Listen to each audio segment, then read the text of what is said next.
Toll Road here, and I'm in Tuskegee, Alabama at the Tuskegee Airmen National Historic Site right at Moton Field. Let's check this out. Buckle up, kids. You're about to take a ride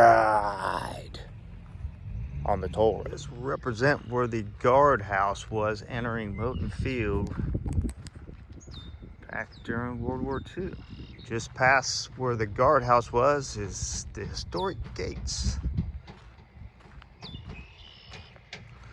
Let's see who we have here. It's a statue of Robert Moton, who the airfield was named after. Robert Moton became the principal of the Tuskegee Institute after the death of Booker T. Washington and kept the position for 20 years until his retirement in 1935. Found a couple of ghost structures. This is where the Cadet House and the Army Supply Building were back in 42 and 43.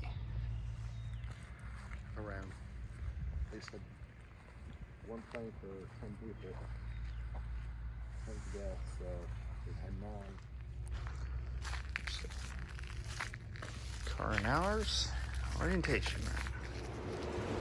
And here's a photo they have of what the hangar looked like in its heyday.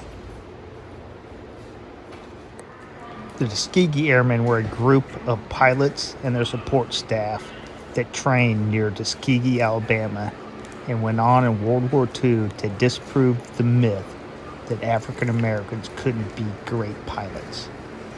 Here's a Boeing PT-17 Stearman, one of the training planes the pilots used in Tuskegee. Now, in training, the Tuskegee Airmen had red stripes on their tail. They didn't become the full red tails till they went over and fought in World War II.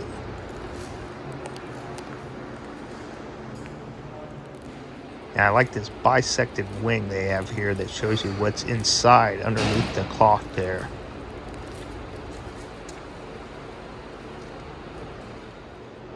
"922 pilots would earn their wings here."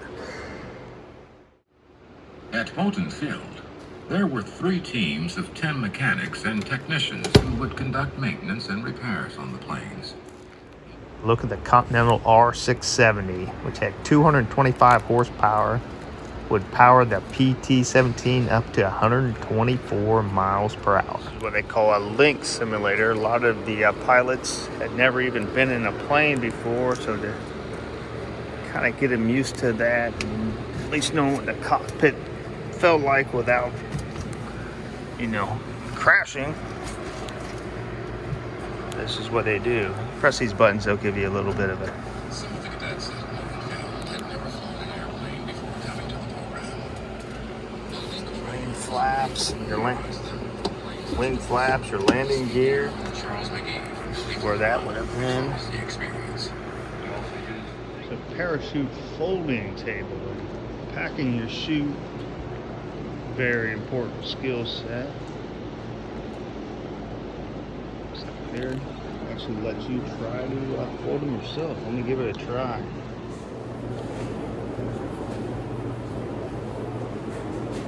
Oh yeah. Get in there.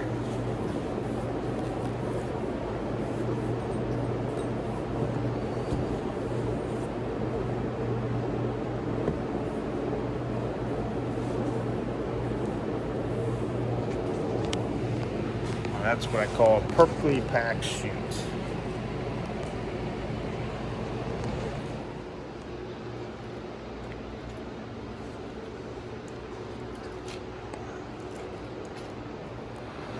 What's really cool is they have a lot of displays here where you can pick up a phone or press a button, and an actual Tuskegee Airman will give you some of his experience, whether it be a pilot or a mechanic or some other position.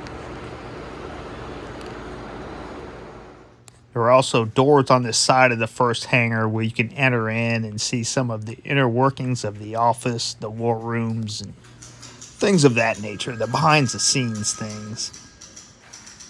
For every one pilot to graduate from primary training, there were dozens of support staff who made it possible.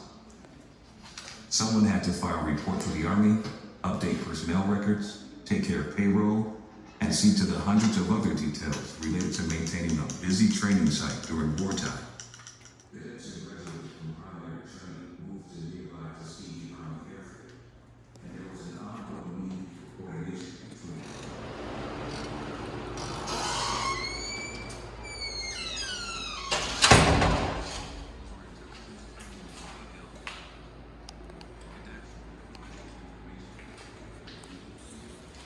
One thing they've always stressed in war is know thy enemy. So the airmen would have to study these pictures of the different German planes that they'd be going up against. If you don't know what you're shooting down, you're in the hole there. And not only that, they had displays of what German soldiers looked like, their different uniforms, and apparently there was even a UPS man that worked for the German army.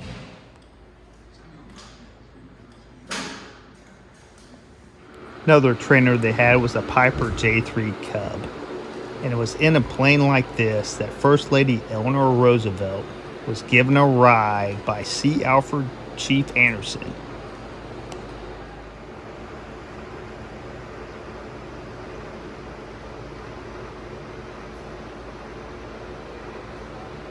Pilots decided to fly. During the summer, the room was hot and humid. As Herbert Carter and Andrew Perez recall, cadets waited to be dispatched to go with the flight instructor. That's why the cadets would get their briefing from the instructors and told what kind of flight they were going to be taking that day. That's Hangar 1, and they got more displays over in Hangar 2.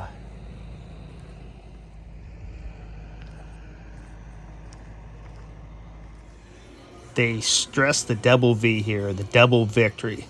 Victory at war and victory at home over the racism that still existed even after they returned. Here's a plane the airmen are most known for, the P-51C Mustang. And as you'll see, it'll have the marking on back, the red tail.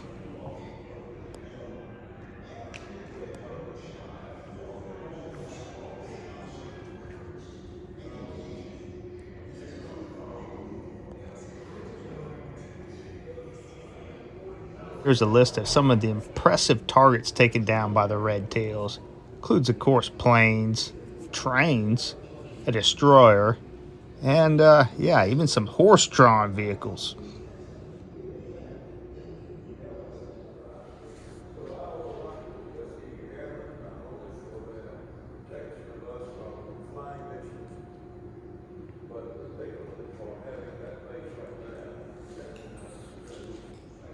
Here's a classic example of some of the ignorance the airmen had to face before they took the air. I'd say that list of stuff they shot down proved this guy to be pretty damn wrong.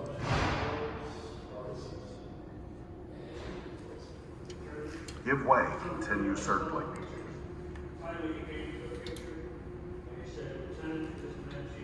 Give way, continue circling. Stop. Cleared for takeoff.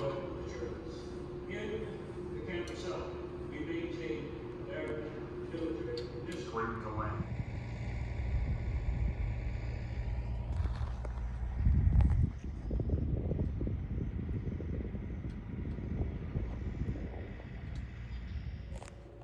The control tower was the only piece of the Hangar 2 that survived the fire of 1988.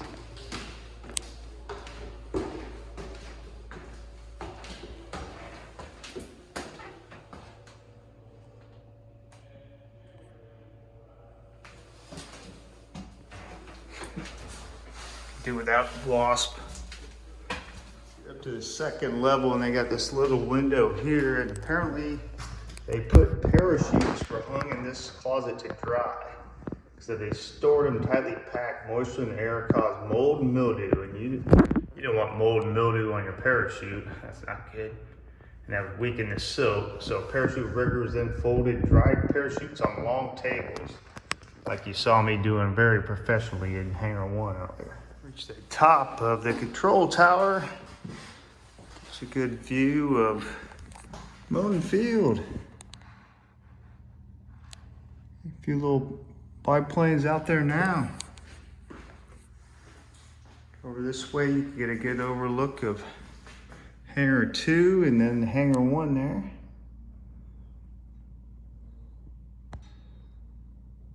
And they warned me about the wasp up here, but either they've taken care of them or it's too early in the season for them.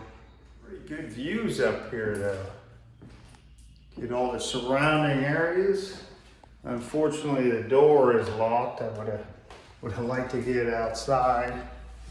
You can see the lights they have for the incoming planes. Excellent spot. It was worth the, it was about 3 flights of stairs I had to go up.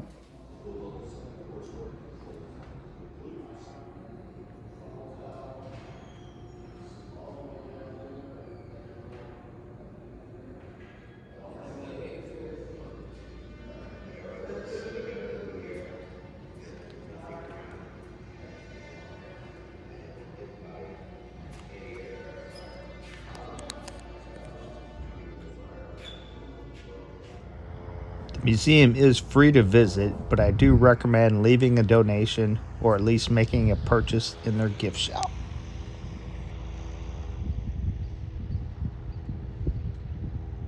That's going to do it for the toll road here high above Moton Field and the site of the historic Tuskegee Airmen. And one question for you out there. Who knows? Do you know? Who knows where the toll road will lead to next?